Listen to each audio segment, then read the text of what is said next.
got a good one today. A nice conversation. We're about to get in. So do me a favor as you come in. Do me a favor. Let me know where you're watching from. Whether you're watching the live stream or you're watching the replay, let me know where you're watching from. Greatly appreciate it. We're trying to grow the Harrison Extended family over here on this channel. So please let me know where you're watching from. All right. Yep. Help. I have trust issues. We're going to get into it, guys. I'm hoping that I can add some value. And if you want to help the channel out, specifically this video, do me a favor and hit that like button right now on any platform that you're watching. It helps whatever platform's new algorithm. Share this with people, specifically on YouTube, but others. Share this with people that might find this helpful, that would attach to their algorithm. So please hit that like button, especially at the end. If you like it and you want to wait till the end, you can by all means do that. You can wait till the end, but hopefully you like it. Hopefully it adds value. And I want you guys to make sure that you guys engage me in the comments. Okay, I want to hear what you have to say. I want to hear your thoughts on this. So please don't be shy. Light up the chat, whether you're watching on Facebook, Twitch, X, or YouTube. Light up the chat. All right. We're about to get started here. And of course, I got to let the music rock out for a little bit. How's everybody doing tonight? Dre, you're watching Harrison Family Values, the podcast. I gotta tell you, this past weekend, I had a chance to do an interview. I rented out a studio, a photography studio, and I did live interviews, pre-recorded. If you are a Patreon member or a YouTube member, you have access to that on Patreon and on YouTube. And you know what's crazy? I'm right now competing with Ruslan, who's having a 500,000 subscriber celebration. So probably most of you guys are over there, which is fine. I would probably be there if I wasn't going live every Tuesday. But shout out to Ruslan. I'm wearing his merch here. Bless God. Shout out to Ruslan for reaching 500,000 subscribers. I remember when he had like 13,000. So congratulations. If you watch this, Ruslan, keep doing your thing. Very proud of you. And keep trying to be a light in these YouTube streets. Okay? But make sure you don't lose yourself in it. All right. But yeah, all right. We're live on Facebook. We're live on YouTube. We're live on everywhere. We're live on Twitch. I just want to make sure that we are live everywhere. All right. So I did a live studio recording. What's going on, everybody in the chat? Jess Renette is here. What's going on? Yes, please hit that like button. And the brother Chavis is here. Show some love, like, and share the stream out. Yes. Share it out for me one time for the YouTube algorithm. Yeah. So we had a nice discussion with the McGills. You guys have probably seen the shorts that I've been posting. That video will go live this Thursday. It'll premiere live this Thursday. I also interviewed the Arbeledas. I said that correctly.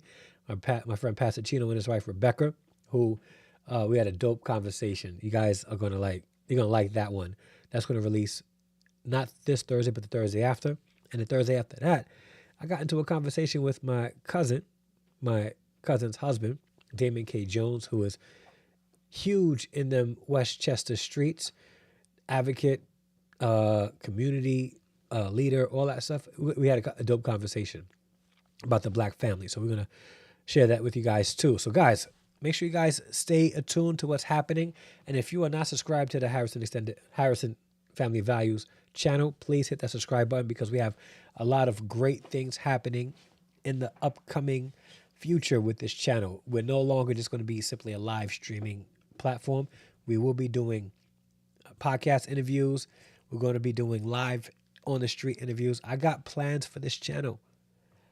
And I want you guys to be a part of it. So hit that like button, subscribe to the channel, hit the bell notification, because I want you to be a part of the growth of what's going to happen here. And this growth is not just about me. I really want to be a light out there and have some engaging, enriching, conflicting at times conversations. Like tonight. Tonight might be one of those. But here's the thing about my channel, right? I'm not here for all the drama and nonsense. Like, I'm not that sensational. I don't like to talk about things that are so polarizing and take a hard stance on anything except my faith in Jesus. because people are like, they're polarizing and they got to take a side all the time instead of trying to listen across aisle to get understanding of what the other has to say. Me, I want understanding before anything else. So on this channel, you're definitely going to get that. You're going to get positivity, even in the midst of negativity, right? Oh, yes. Thank you so much. And tell wifey I said, what's up? Tell wifey I said, what's up? All right. And Brother Chavis, I have a question. Why aren't you a moderator yet? Let me just figure out why you're not a moderator. Give me a second. And if you guys are watching the replay, please bear with me because I am going to engage with my live audience. All right. Hold on one second. Let me get this chat up.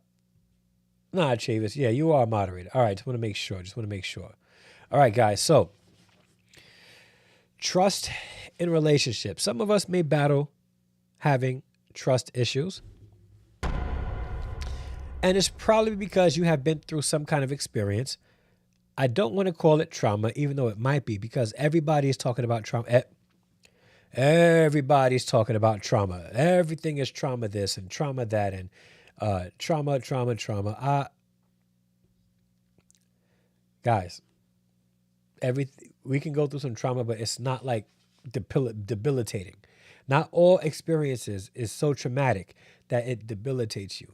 Okay, so we got to stop it because I think all this talk about trauma is normalizing trauma, and we also use it to shame people who have had traumatic experiences, who have done the healing, and because they had that experience, people want to shame them for it. Listen, guys, knock it off, all right? Chill out with all the trauma talk unless you're a licensed therapist, a practicing counselor who actually knows what they're talking about. But either way, unless you've been through an experience that caused you not to trust somebody, we all go through trust issues. We all have been there where we have trusted somebody and they violated that trust. And sometimes it causes us to put up walls. Let me get a sip of my decaf coffee. With the Walmart brand hazelnut coffee creamer. I'm not sponsoring Walmart, or they're not sponsoring me, which they should. But we all have had an experience that has caused us not to trust somebody. And here's the thing. Somebody may have done something to you, and then when you don't trust them, they make it out like you have the problem, like you have trust issues. You may not have trust issues, but if you're in a relationship and you cannot trust, there are issues there that needs to be resolved, that needs to be talked about. What's going on, Mom? I see you in the chat. Let me just put my mother's comment up there. Mommy's in the chat. What's going on? You may just have some issues with trust that you need to work through. Okay, work through.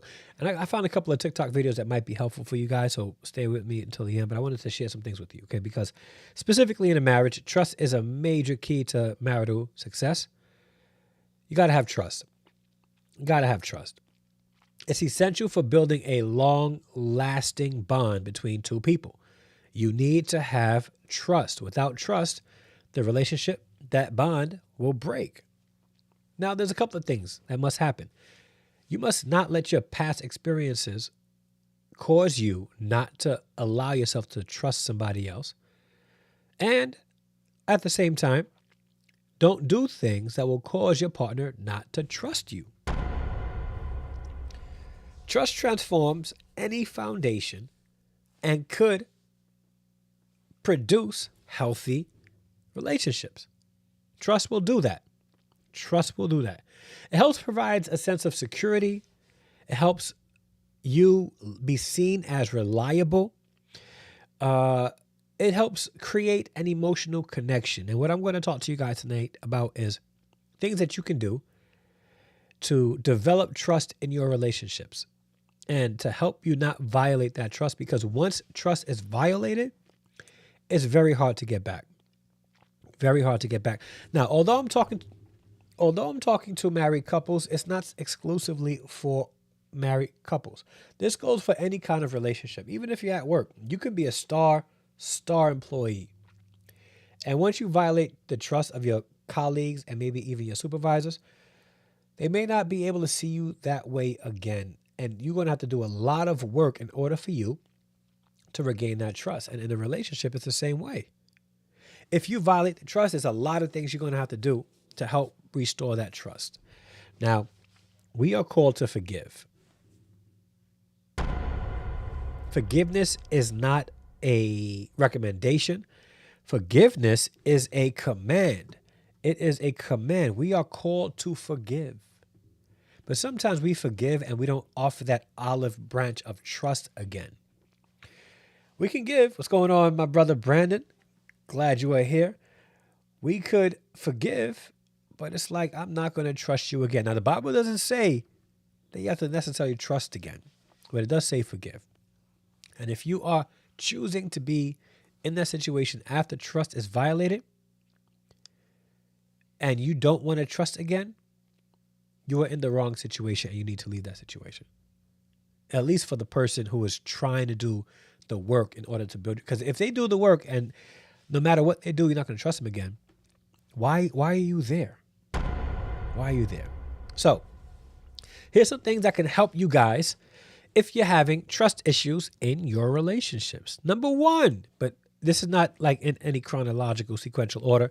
You can mix and match. This could apply to you or it cannot apply to you, like depending on, it doesn't matter, right? And these are 5 things and it's not exhaustive. Of course, there's so many things that we can talk about. My goal here today is to spark the conversation, not to tell you this is all you need to know, but to get you thinking about this and doing some research on your own.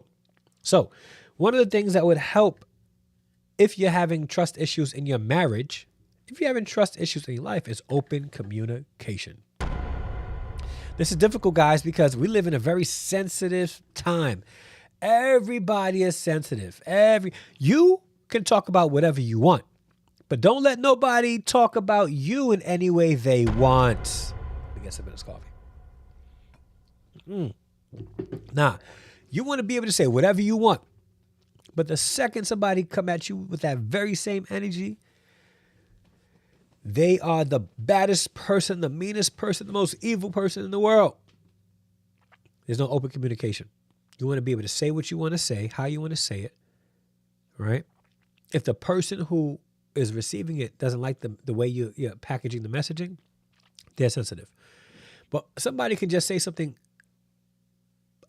light to you, and all of a sudden you cut them off because you don't want to be told anything. No. In a marriage, in a relationship, to build trust, you got to have open communication. Nothing is off the table. Any kind of conversation can be had, must be had or have, and should be had or have.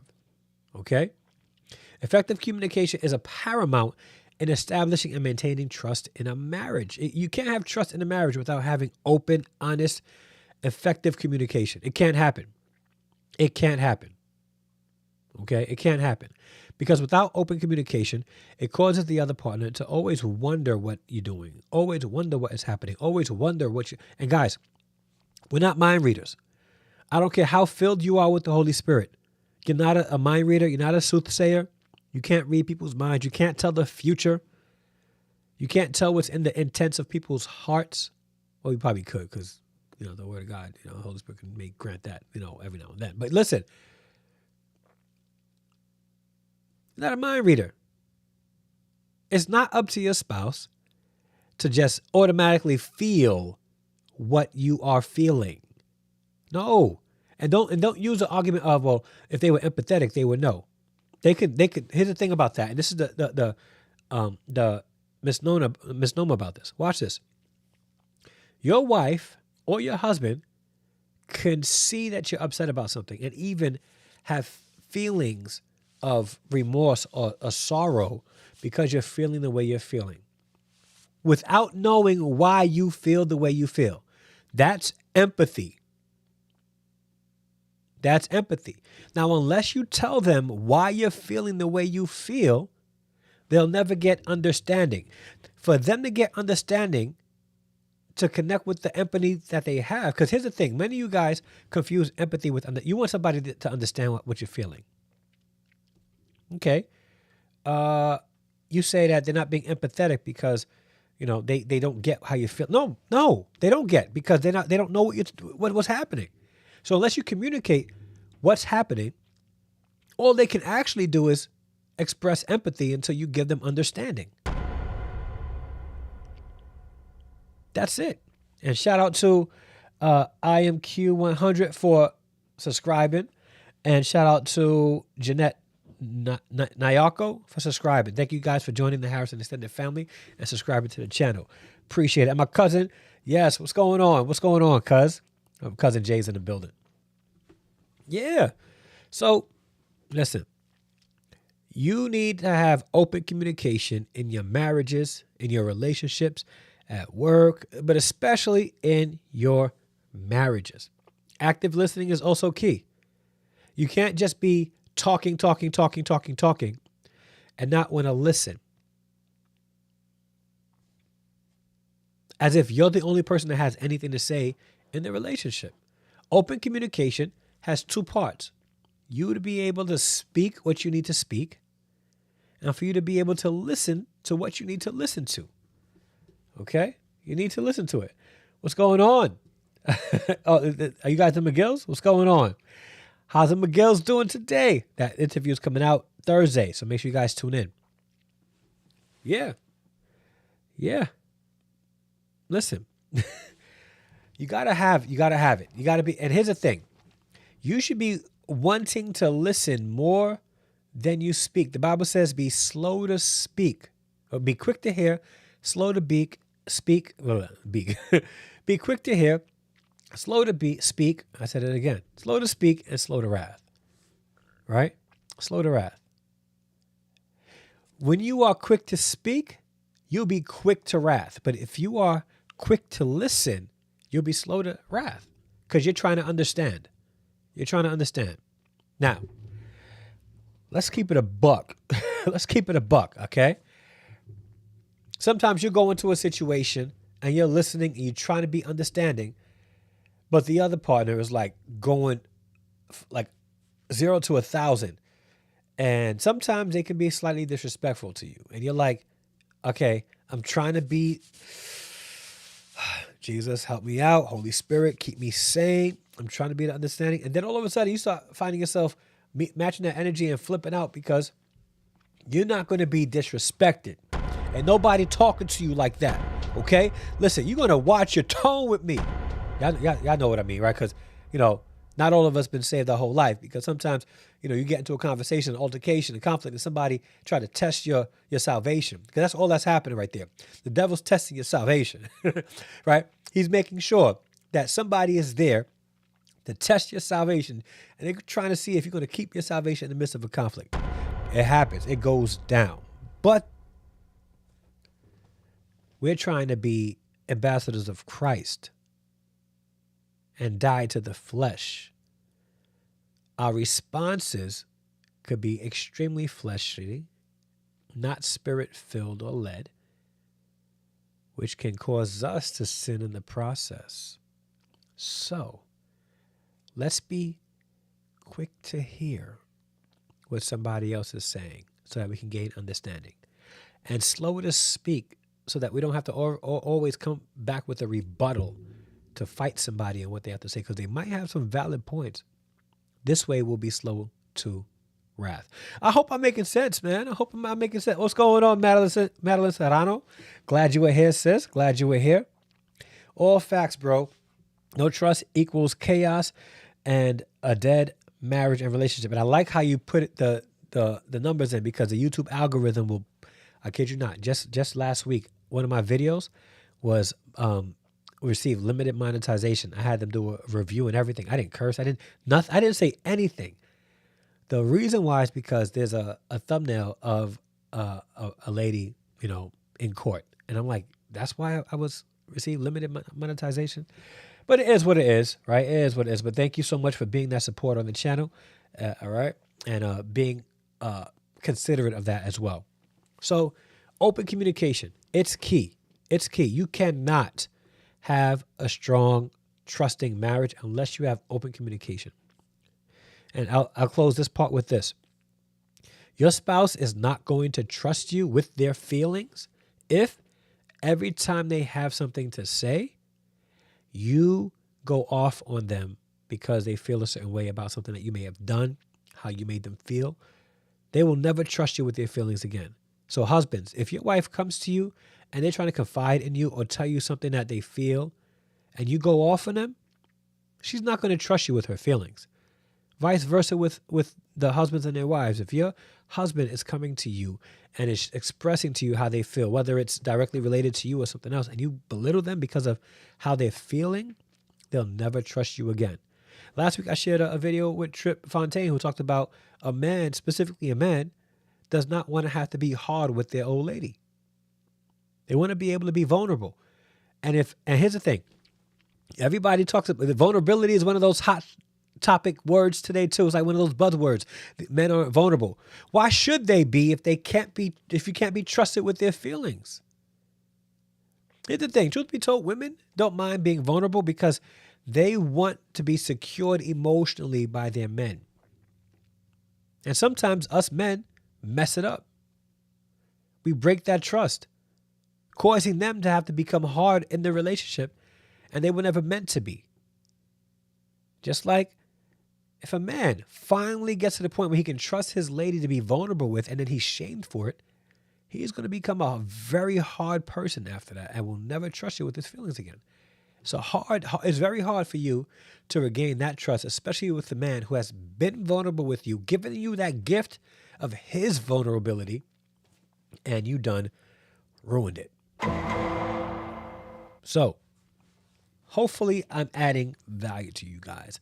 Another thing is, number 2, being honest and being people of integrity in the relationship. Okay? Being honest and being people, pretty much honesty and integrity. Okay? Integrity is doing what is right even when nobody else is watching. I used to tell that to my teens all the time when I was a youth pastor. All right? You gotta live with integrity. What does integrity mean? Doing what is right even when nobody is watching. Just being integrituous. All right? And being honest about it. Here's the thing about honest people. We can trust honest people, right?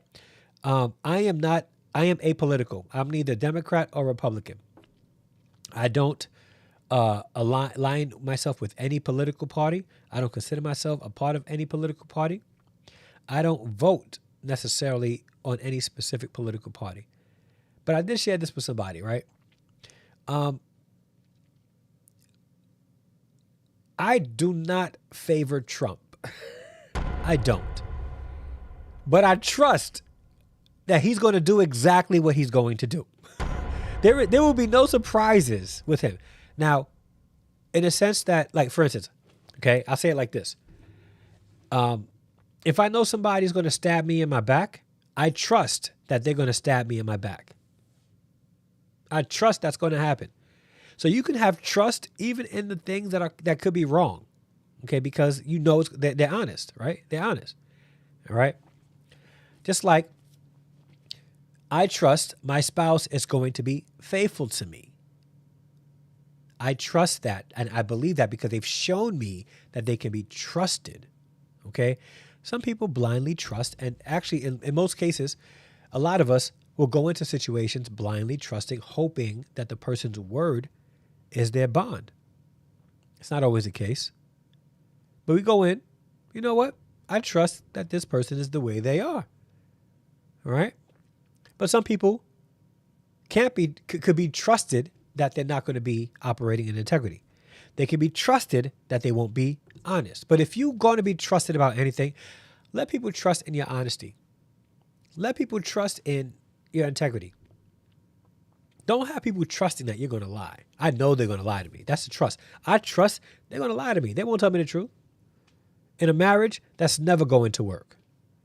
Never going to work. And here's the thing. This is a two-sided coin, right? You have to be honest and should operate with integrity. It goes hand in hand. But on the flip side, if you are too sensitive to listen to the truth, to listen to honesty, you could be part of, no, not could be, you are part of the problem in the marriage as well. If a person can't be honest with you, right, I'm probably going to start lying to you. But because God called us to live with integrity, to do what's right, if somebody does not want to be told the truth, instead of lying to them, walk away, especially in the dating phases. If you're in the dating phases, okay, and the person you're dating don't appreciate the truth, walk away. walk away. And this goes to men don't need to have their ego stroked all the time.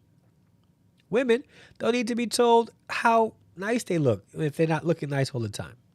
Just don't say nothing at all. Eat a Snickers. Just yeah, you look good. Eat a Snickers, all right? And keep it moving. No, but in all honesty, be people of integrity and be honest. It's important in a relationship, especially if you want to have a trusting, strong relationship. Be forthcoming with your interactions. Be forthcoming with your intentions. Be forthcoming. Let it be known. Let it be known. Because if it's not known, and then you do something outside of the known, then they're going to think you were being dishonest. And even if you omit 10% of the truth, it's still not the whole truth, which means that it's a lie. 10% of a lie makes the whole truth a whole lie. That's a bar.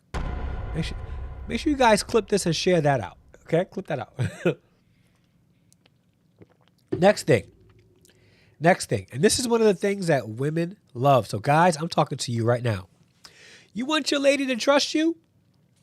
This goes for women too, but specifically to the guys. You want your ladies to trust you? Be consistent and be reliable.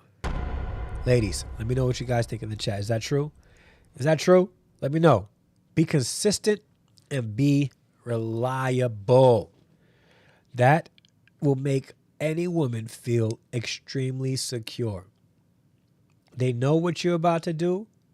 Now listen, I'm not saying don't be spontaneous, because spontaneity is important in a relationship as well. But be consistent. Stand firm in who you are. Be consistent, because your consistency will help your wife trust you even more. And then if you veer from the consistency and you share what's happening and what variable caused the consistency to change, like if you are home every day at 5 p.m., right? And there's traffic that's going to probably bring you home at 6:30 because maybe a drawbridge fell and went into the river, and now you got to take a whole scenic route around the world. You make sure you say something. Wives and husbands. It's important. It's important. And I'm gonna be honest. I've fall short in that area sometimes, right? Where I'm running late and I'm not thinking about it. I'm just trying to get home, right? It's important for us, if we are consistent, when something changes and causes us not to be consistent in a specific thing, that we are open and forthcoming with why it happened. It helps create trust. Whether you're a wife or a husband, it helps create trust. Make sure that you're reliable. If you're going to say that you're doing something, make sure you do it. If you're going to be there and you say you're going to be there, make sure you're there. Make sure you're there. And if something does happen that causes you not to be able to be there, and it can't be all the time, because I ask my kids, I don't do excuses. Give me the reason, but don't give me like some crazy excuse. I can't stand excuses. I'm the type of a person, I've been the type of father where I appreciate yes, I did it. I was late. I'm sorry. I shouldn't have been late. And then I'll ask, well, what happened? Why were you late? Then you give me a reason. If you're late and all of a sudden you're coming in with the excuses, well, I'm like, I don't know if you really are remorseful. But this applies to relationships, and this will help you guys. Listen to me carefully. But if you are coming in and say, I'm so sorry I'm late, my apologies, and then they say, well, what happened? Now you're able to give a reason for why you're late instead of trying to lead with an excuse of why you're late, because then it's like, I didn't ask. Like, why you give me information? Like, all right. But make sure you just apologize right away. But either way, that's neither here nor there. Being reliable, being there, being present, making sure that they can count on you is very important in a relationship. Extremely important in a relationship, whether you're a husband or a wife. Your husbands should be able to count on you, ladies. The wives should be able to count on you, husbands. You guys should be able to count on each other through thick and thin. I'm about to sing that. Who's it? Whitney Houston and Mariah Carey song, but I don't sing. Y'all don't want me singing because y'all will leave the live stream quick. All right. So Strive to be consistent and demonstrate love, support, and respect towards one another in both words and actions. Okay, next thing, respect and empathy. I talked about empathy a little bit before. Respect and empathy. Respecting each other's boundaries. Now, you're not going to like this. This is going to be an unpopular take, okay? When I say respecting each other's boundaries, I'm referring to respecting the boundaries you establish for yourself and the boundaries you establish for your spouse. What do you mean, Dre? Like, they're putting boundaries on me? Yes. Okay. What is the purpose of boundaries? And I'm not talking about in a game, because if you're out, the other people get. What are the purpose of boundaries? It's to maintain safety. In every marriage, in every relationship, there should be boundaries. You know you can go this far and you can't go no more, because if you go further than this, it's no longer safe. Even the Bible says that with every temptation, God creates a way of escape, meaning that there's a boundary there and God's giving you an escape.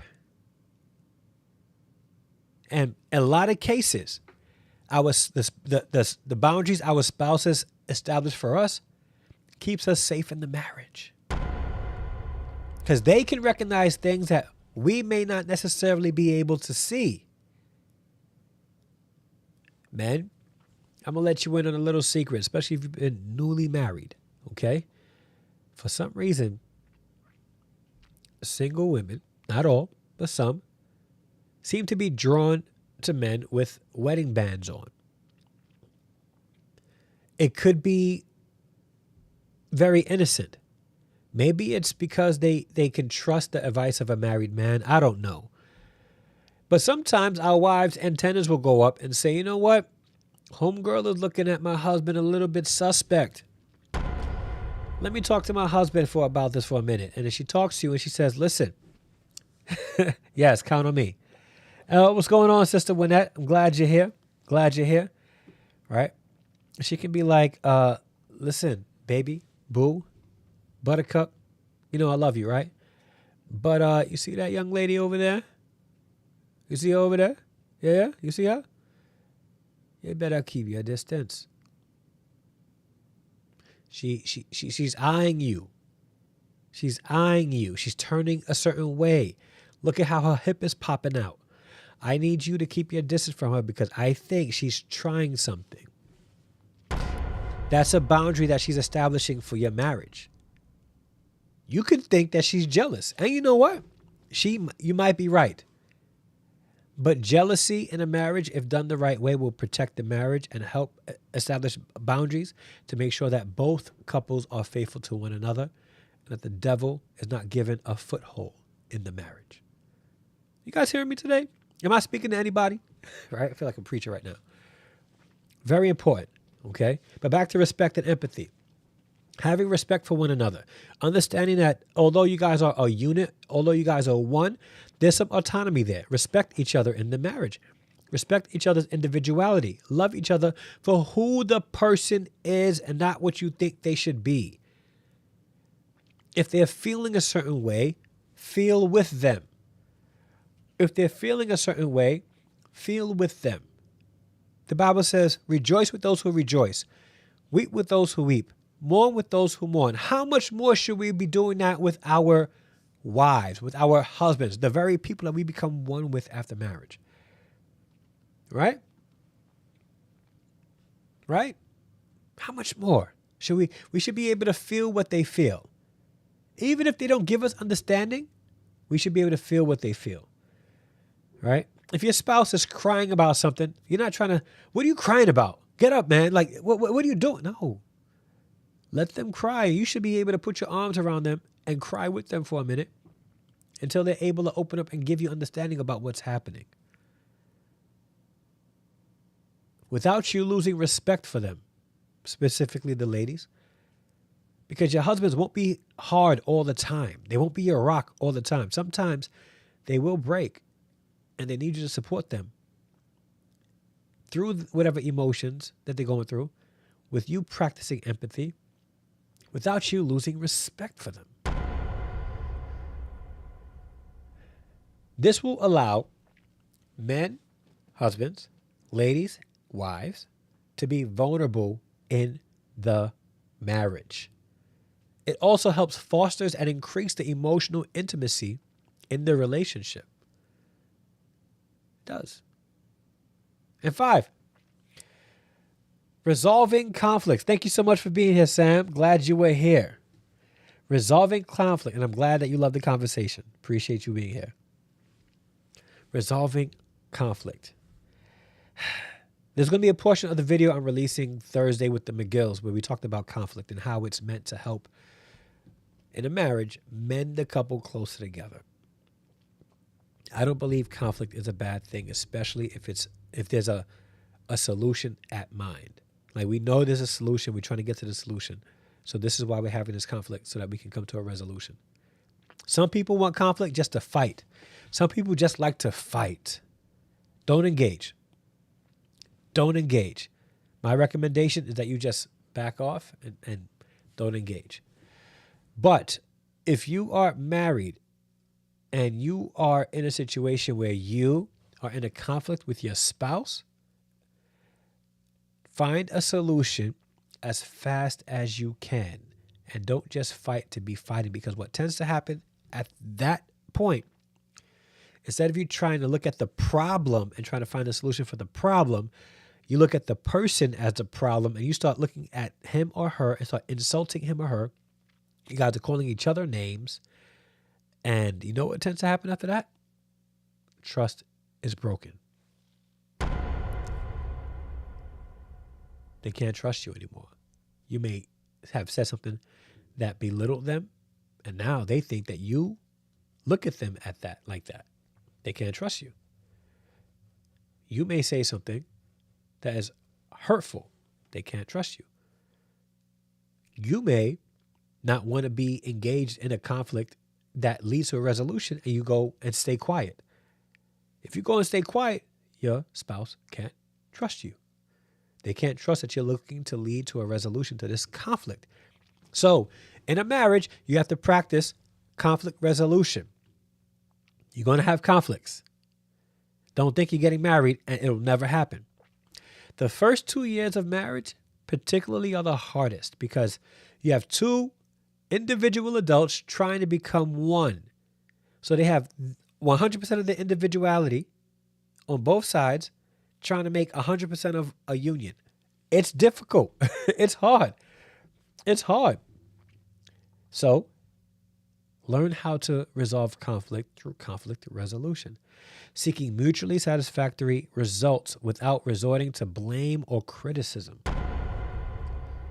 Unless it's like really somebody's blame. If somebody's cheating on the spouse, like, that person has to take the blame for that, take responsibility in order for there to begin any kind of process of healing.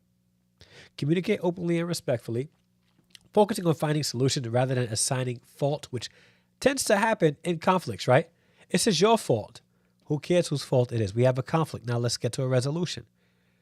Now, if you're the person who is actually at fault, I wouldn't recommend saying that, because then you could come off like a narcissist. And, everybody, that's one of those also hot words, buzzwords today. Everybody's a narcissist. If somebody doesn't think that you agree with them or you don't like what they, all of a sudden you are a narcissist. Guys, chill with the hot button topics. But seriously though, if you are at fault, accept blame immediately.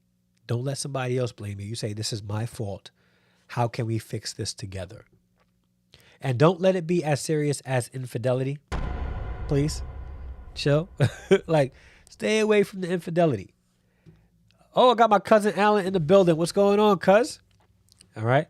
Stay away from the infidelity. Don't let that be the reason why there's a conflict in your marriage. Please. I know it's hard, but respect the boundaries that you guys establish in your marriage, and keep other people outside of your bed, outside of the areas of your body that is reserved for your spouse. Okay. All right. Let's continue. So effective conflict resolution builds trust by demonstrating commitment to the relationship and a willingness to work through challenges together.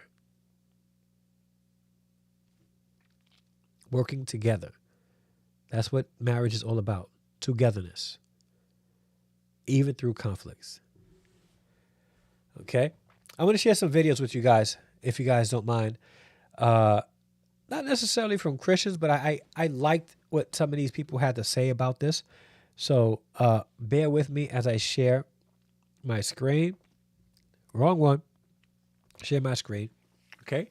As we get into what some people have to say about trust. Okay? Can you rebuild trust? 1,000% yes. Okay. But you cannot do it without two key ingredients. This was good. This is for rebuilding trust. Number one, everybody has to come to the exact same table and put everything out on the table. Everything. And if you choose to stay. And that means everything. Good, bad, ugly, all of that. All right? All of that. Like, let it be. Oh, snap. Shout out to my brother, Chavis, who just became a channel member. He has joined the Harrison Extended Family through membership. Glad you are part of the Harrison Extended Family through memberships. Thank you so much. And if you guys want to become a channel member and you're watching on YouTube, click below.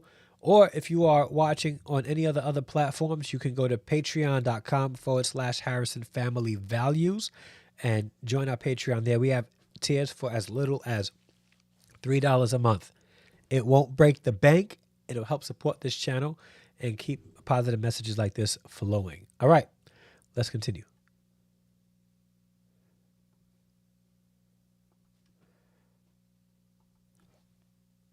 The second thing is you cannot continue to beat him up every day of the week moving forward.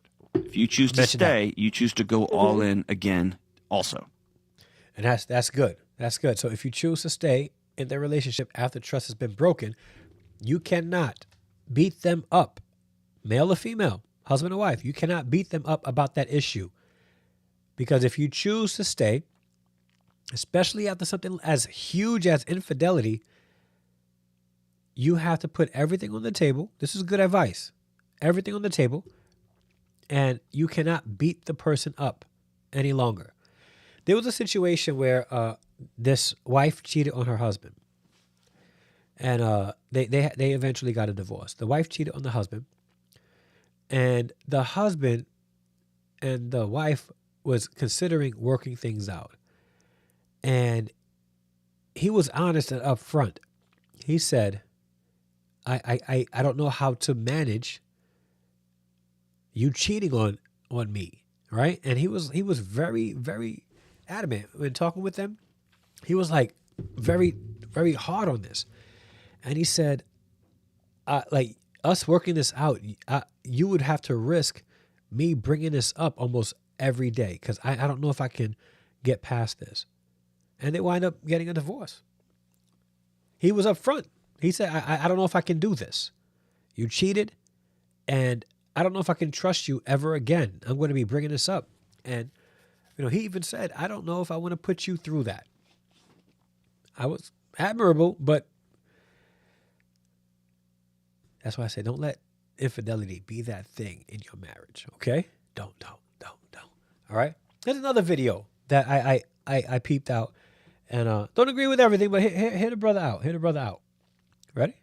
When you're in a relationship with somebody and you lie and you break somebody's trust, a lot of times what is happening with that person is they are grieving the person that they thought they were with. And you cannot tell people how to grieve. They thought you were this other person, but you lying to them or breaking their trust in sometimes a dramatic fashion changes their whole perception of who they thought they were with. So now they're like grieving. Like, I thought I had somebody that was this person and was like this and was like that. But now I know they're capable of doing this. So this now makes me rethink everything I thought I knew about who this person was. And people grieve. Now, he's speaking good here because he's getting into the pathology of people who are on the other side of the lie, who's being lied to.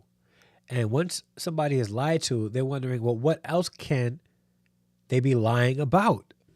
All right, so hear him out. Grieve in so many different ways. So you can't control the grief process for somebody. And I know we always think about grief as death, like losing somebody, but this is a process of losing the person that you thought you were with. Because a lot of times when people forgive, it's not truly because they forgave, it's because they have the best intention and wanting to forgive. yeah, people want to forgive. It's that trust factor that is extremely difficult. Extremely difficult. Shout out to you, Mark Rogers. I see you in the chat. What's going on, bro? But after time goes along, they realize that they can't get over that thing, but they have the intention of wanting to get over it. They forgive you because they are pushing themselves forward to try to mentally get past something that they're not. Now, this tends to happen especially with people who are in a relationship or marriage where there's some kind of connection there, i.e. children. There's children in the mix. There's that connection there, and it's like, okay, I need to try to get over what has happened. Truly pass, but they're thinking if they go back to normal operating, maybe it'll just fall back in place. But then after a while, they're just like, I can't do it. Yeah, that's actually good stuff. I think what he said there was actually really, really, really good stuff. Things that people actually really struggle with. Yeah, trust is a huge thing, and once it's broken, it's very hard to regain, very hard to get back. All right, it takes a long time for there to have trust built, but only one moment to break that trust. Only one moment to break that trust. Check this brother out. What I've learned is when there's a breach, when trust has been broken. Why everybody looks so deep though? Let's like everybody looks so deep. Like what? Like brother with the he looks like an academic, so I won't even get on it. But like everybody's so deep. But I love it. I ain't gonna front. I love the depth that people come on social media with. All right, I do. And what I've learned, this goes for men and women. You have to understand it takes such a long time to build trust. In one moment to destroy it all. Sure. You have to be willing to do whatever it takes to earn the trust back. Hear me. I don't mean, someone constantly testing you and it almost feels like a never-ending journey of earning the trust. I'm not saying that. This is what I've learned. Someone can decide to forgive you, say, you know what, I'm gonna give you another chance. Someone can decide to come back together, but that doesn't mean they're not gonna be triggered no more. That doesn't mean that they're not gonna be affected when they see signs, or they may have a night where they can't stop thinking about the breach. Which is true. This is a process. This isn't one of those things where you could just, be forgiven and that's it. A lot of times rebuilding trust is a long process. They can't stop thinking about the betrayal, and you may have to deal with emotions. You may have to deal with anger. You may have to deal with frustration. You may have to deal with scenarios where you may say, bruh, that happened last year. Come on, that happened mad long ago. I thought we was done with that. And we don't, again, what he's saying, we don't get to choose how people deal with the breach that we've caused. We don't get to do that. Once we start dictating how somebody should be treating us after we've breached their trust, we get into that manipulation mode. We get into that area of manipulation. And shout out to the McGills who just became channel members. Thank you so much for joining the Harrison Extended family through memberships. You can do so too by hitting the member button down below or going to patreon.com/Harrison Family Values. Thank you for joining the Harrison Extended family today. Okay? So let's continue. What I've learned is you got to be open to all of that. You got to understand when there was a breach, and even if someone... And you know what I like about this? Because you have a lot of people would tell people how to what they need to do to trust somebody else. These videos are telling people who have breached trust what to do in order for them to regain the trust from the people that they've hurt, which I appreciate. Now, we're no longer making this about the victim and blaming the victim and shaming the victim. Now we're saying, listen, you were the perpetrator, which is a tough word, but it goes in context. You perpetrated this situation. You broke the trust. You are the antagonist here. You need to do the work now and do whatever it takes to regain that trust again. Someone takes you back, or even if someone decides to still be friends, still be in that romantic relationship, still be in that marriage, see? You have to be, if you value that relationship and you're saying you acknowledge the mistake you made, you acknowledge the bad decision you made, you have confessed or admitted to the wrong in the relationship. When there was a breach, you have to be open to being patient, to being understanding, and saying, you know what, I know you're triggered. And I'm sorry again for the breach. And I understand how the breach has deeply affected our relationship. Watch this. You can ask this beautiful question and code it with this beautiful statement. If there's anything that I can do that can restore some level of security or stability to our relationship after I broke your trust, please let me know. And I am willing, here's the statement, and I'm willing to do whatever is needed. That takes you being quick to hear, slow to speak, and slow That's how to much I act. value this relationship. Ask that person, is there anything I can do that can start the journey of restoration? This is good. This is good stuff. And Here. let them know I'm willing to do whatever it takes. This is good. Accept the consequences, accept responsibility. You know, I'm willing to do whatever it takes to rebuild this trust. And sometimes you will be humiliated. Sometimes you will be talked down on. But are you willing to do whatever it takes to rebuild the trust? Is that person in your life that important? That important. The final video I have for you guys is this one here. This was actually pretty good too. So let's see what this has to say. Listen up. Often in really close relationships, something happens where someone's trust gets broken and people are like, how do we rebuild trust? Well, you rebuild trust by being someone that can handle hard truths. Hear that? Listen up. Because you want to have transparency, not just honesty in the relationship. Yep. Transparency is the most important thing when it comes to building trust, okay? Being transparent, being an open book. You know, in a marriage, you don't want your spouse to ever think about them not knowing what you are about or what you're going to do. Like, be transparent, be open, be honest. What's going on, G France? I see you in the building.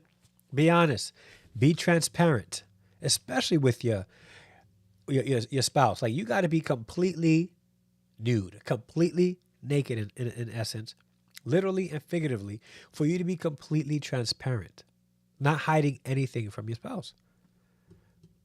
Honesty is you coming to me and saying, hey, did you do this? And me saying, yeah, I did. Transparency is the person feeling comfortable to come to me and say, hey, you didn't ask me, but I feel like I need to tell you this is what happened. And the reason that matters and really makes a big difference is when people feel there's something going on that could cause distance between us, but they're willing to come and say, I want to be honest to you about this. It takes something that in the dark can really grow and become a rift and something that can break people apart and exposes it to light. When they're willing to come and say, hey, this happened, and I feel like you probably want to know, that we go, thanks for telling me. Thank you. I can handle that. And when we can do that, we show that we are trustworthy and trust rebuild.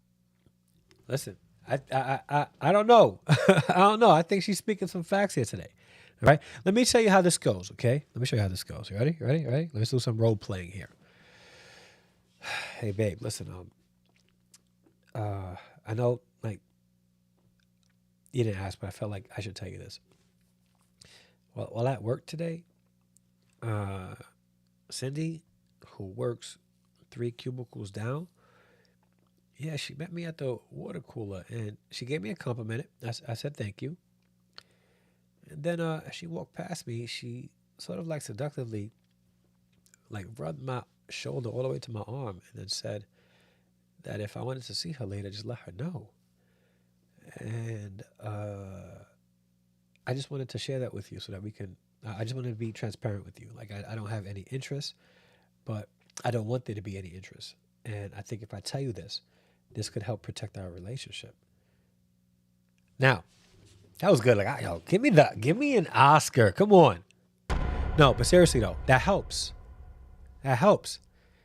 And if you are a supportive spouse, your husband coming to you with that information will cause you to start praying and supporting your husband through that, loving him more, and vice versa, Here's how it goes on the other side. I'm not about to do the girl voice, okay? Excuse me, not going to happen. But listen. Hey, babe, so I was feeling a little down today. You know, like, we've been having arguments and stuff like that, and I've been feeling down today. And, John down the hall saw me, like, not in my cheery mood, and he offered to take me out to dinner so that I can talk with him about how I'm feeling.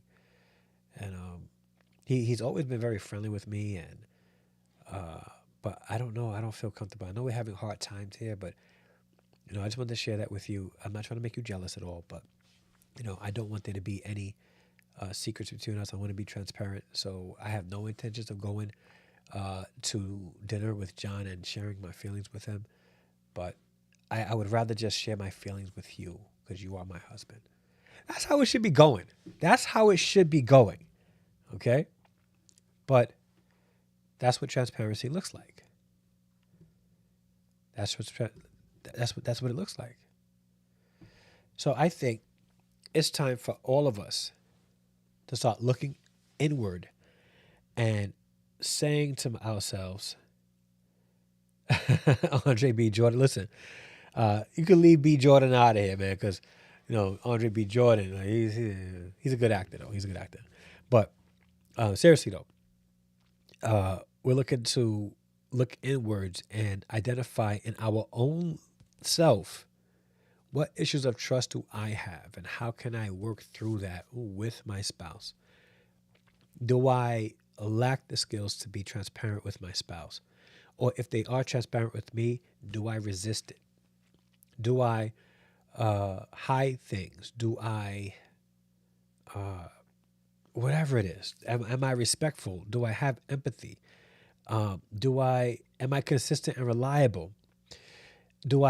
Am I an open communication that actively listens first before I speak? Am I honest? Am I integrituous in this relationship? And this is for men or women, husbands or wives. Do the work inside yourself. Consider how you are in the relationship, in the marriage. Okay? And this is dependent on you, not your spouse. Like your spouse can be the most horrible person. But it doesn't mean that you have to be also.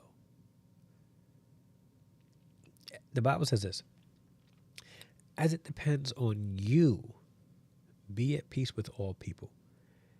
Meaning the power of how you respond to things is solely in your hands. The enemy wants to destroy you by putting people to antagonize you, by creating scenarios that will get you triggered. But the Bible says, as it depends on you, be at peace with all people. So, as it depends on you.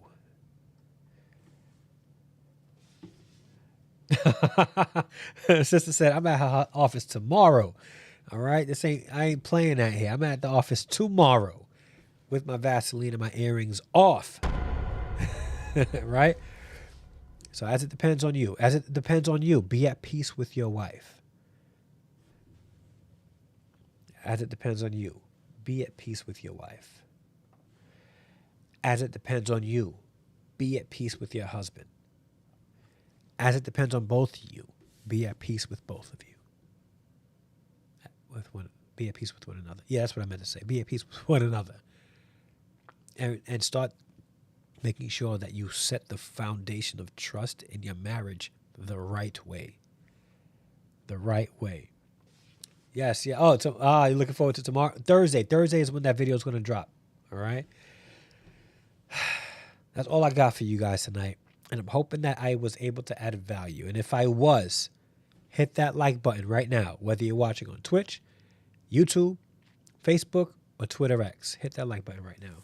And do me a favor, share this on your timeline if you're watching on Facebook so that some people may have the opportunity to watch this as well. I just want to see marriages flourish. And on Thursday, this coming Thursday, right, and I'm going to link the video here a couple of days after the video is dropped, I had a chance to interview a couple who was having a flourishing marriage, the McGills. And they shared their story about how they went from breaking up as high school sweethearts to being married with 4 beautiful children and living a realistically flourishing marriage. All right, so make sure you guys tune in as we premiere that video this Thursday. And yeah, it was a great conversation. But guys, I do want to thank you guys so much for watching with me and being here with me. I'm about to end here. If you made it this far in the video and have not liked this video, please like the video. It helps with the YouTube algorithm. It does. It lets YouTube share this video out to people who like this kind of content, and it'll help this channel and this content be exposed to them. So please do that. And if you would like to, hit the subscribe button. Join the Harrison Extended Family through subscription. Hit the bell notification so it'll let you know when I go live like I'm doing right now, when I upload new videos like I'm doing this coming Thursday. Also, if you'd like to support the channel through memberships, you can click the membership button down below. Or is it here? It's one of the areas. You can hit the membership button down below, or you can go to patreon.com/Harrison Family Values if you're watching on Twitch, Twitter, or Facebook, and support the channel there as well. So that's patreon.com/Harrison Family Values. I'll put it in the chat for you guys right now. www.patreon.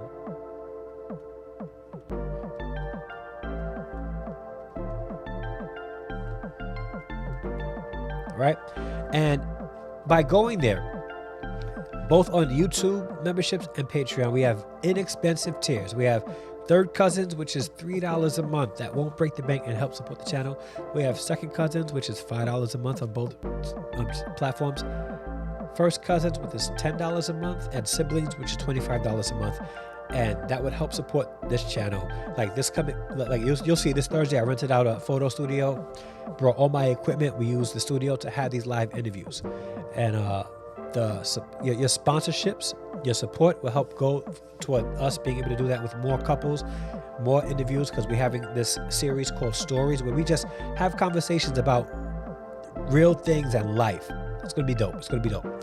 Also, you can support the channel by going and clicking our merch down below if you're watching on YouTube, and picking up some items like a coffee mug or hoodies, t-shirts, all kinds of stuff. I have a lot of things there that you can purchase and help support the channel there. And you can also go to Amazon.com and then search From a Fatherless Father to His Sons and purchase my book there. Yes, I'm a published author. You can purchase my book, and by doing that, you'll be supporting the channel as well. And yeah, thank you guys so much for watching. I really appreciate you guys. And please leave a comment down below. Let me know what you think about what I had to say today. Any things that you want to add, anything that you might disagree with. I'm open for discourse, whether we agree or disagree. I appreciate your input regardless. So again, thank you guys so much for watching. I greatly appreciate it. And until the next upload or live stream, I'm out. Peace.